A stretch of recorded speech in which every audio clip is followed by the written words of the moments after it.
Do I like pizza? Oh, I love pizza. Who doesn't love pizza? Why do I like making Detroit-style deep dish pizzas? I've been eating Detroit-style deep dish pizzas since 1976 or so, for a long time. Um, by then, Buddies and Louis and well, not Louis yet, but Buddies and Shields, they were well established. Um, the whole taste for pizza had always been around. It had always been around, and but you'd have to go like to an Italian section of town and go to an Italian restaurant. And they'd have pizza. It wasn't super common food, but it became popular after World War II when the soldiers returned. They developed a taste for pizza, especially the ones who were in Italy, and they came back from World War II, and they were looking for this pizza. And there was a bar owner named Gus Guerrera in the mid-40s. He owned a place called Buddy's over on Conant and 6 Mile in Hamtramck, Michigan. Hamtramck is a city that's surrounded by Detroit. But anyway, so Gus owned a bar, Buddy's Rendezvous, we called it, and he started making pizzas out of there. And this is in the mid-40s. And he had a young guy working with him named Louis Tutois, who worked with him for a while. And somewhere along the line, there was a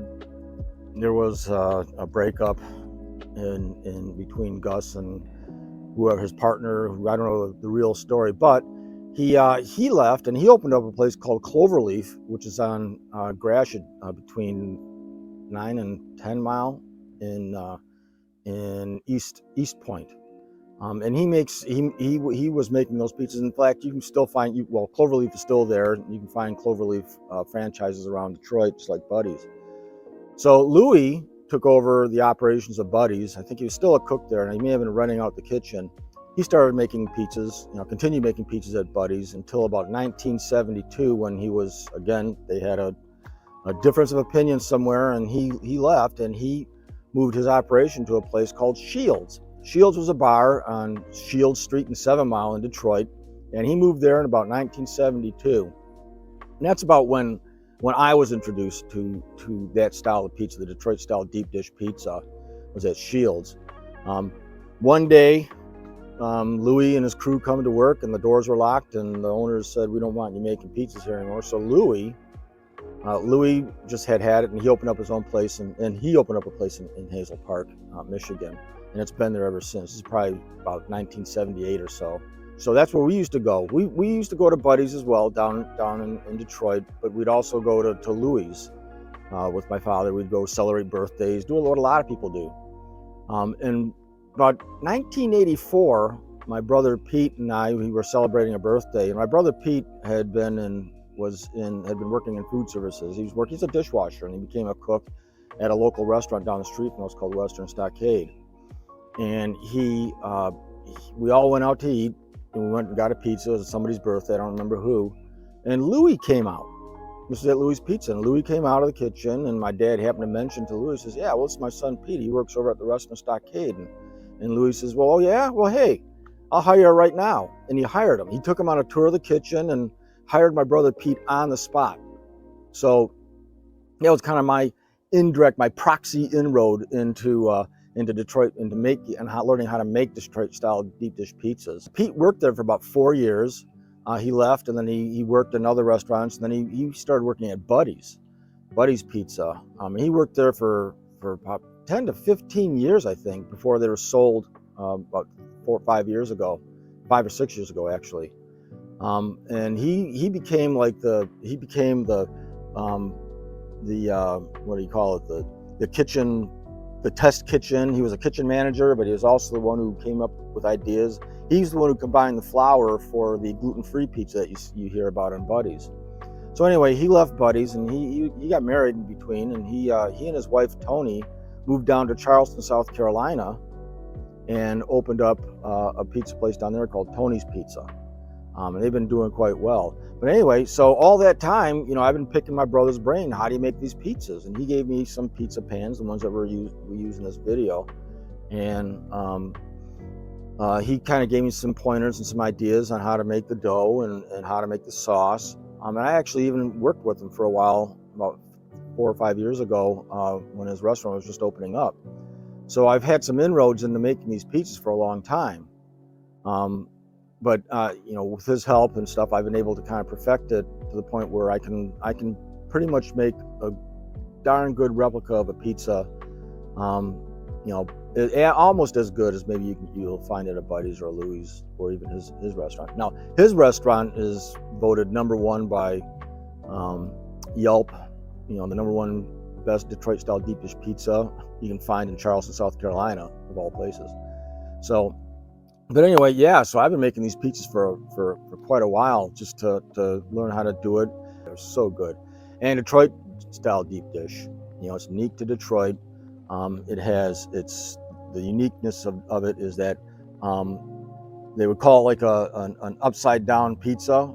You have the it's like a focaccia bread in the pan. You put the dough in, and then you put pepperoni on that. Then you put the cheese on that, and then you put toppings and sauce. That's how you make it. And the sauce is not like a traditional pizza sauce that have oregano, garlic. It's strictly just a marinara. Just tomato sauce. In my case, I use tomato puree, tomato sauce, water, pureed or crushed tomatoes, about 28-ounce can, 14-ounce can of sauce, water, and then 2 teaspoons of salt, 2 teaspoons of oregano, 2 teaspoons basil, 1 teaspoon of pepper, and a teaspoon of sugar. That's the sauce. And the dough is even simpler than that. It's simply flour, 5 cups of flour, a teaspoon of salt, about 1.5 packets of active dry yeast. Do not use fast yeast or anything like that. And 2 cups of water. And the way you prepare it is like you prepare any bread dough. And of course the sauce you prepare, and when you prepare the pizza, as I said, it's the dough, pepperoni if you want it, cheese, and then the sauce. A lot of videos incorrectly that I've seen on YouTube incorrectly pre-cook the sauce. You don't do that. It is you put the sauce on top of the cheese, and it bakes with the pizza. Also, the cheese is very, very important. It is a Wisconsin brick cheese. It is not mozzarella. There is no mozzarella in a Detroit-style deep dish. And if you can't find Wisconsin brick, and even though we live in Michigan, you can't find Wisconsin brick, and Wisconsin's like practically next door to us, you can use Monterey Jack cheese. And the portions of cheese on a large. So with a large pizza, you put about a pound of dough in that, and you flatten it out, and you'll see that demonstrated.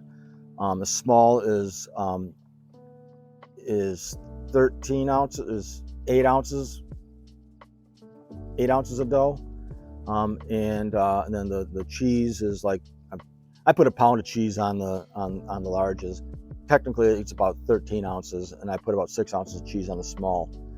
And then 450 degrees center oven, right? You sauce them. You don't do the racing stripes. A lot of people do that. I mean, I know it looks like that, but it's actually kind of, there's a trick to it. My brother's an absolute pro at it. He puts it on like a pro, and then makes it. But once it's cooked, it looks like a Jackson Pollock painting, of pizza. It's kind of all over the place, but it is so good.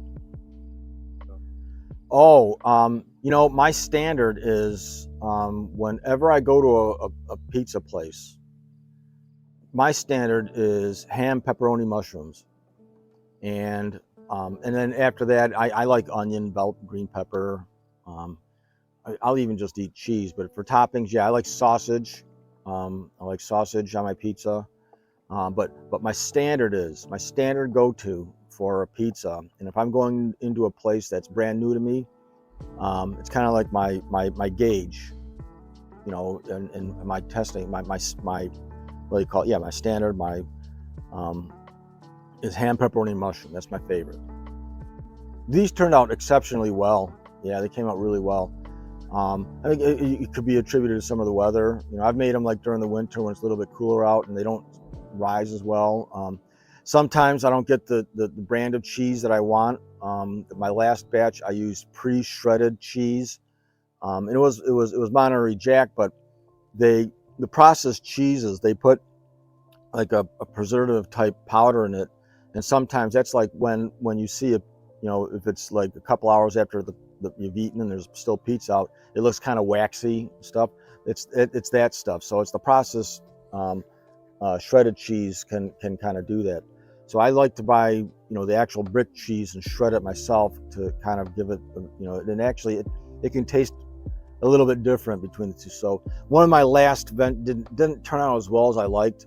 Plus, I didn't have the particular brand's tomato sauce that I like to use. I like San Marino tomatoes. I think that's right there. Anyway, they're a type of tomato that's grown in Italy. They're for some reason a little more difficult to find here than they were in the past. But either way, I like using them. They're a good quality tomato, and they aren't too acidic or in your face. But yeah, yep.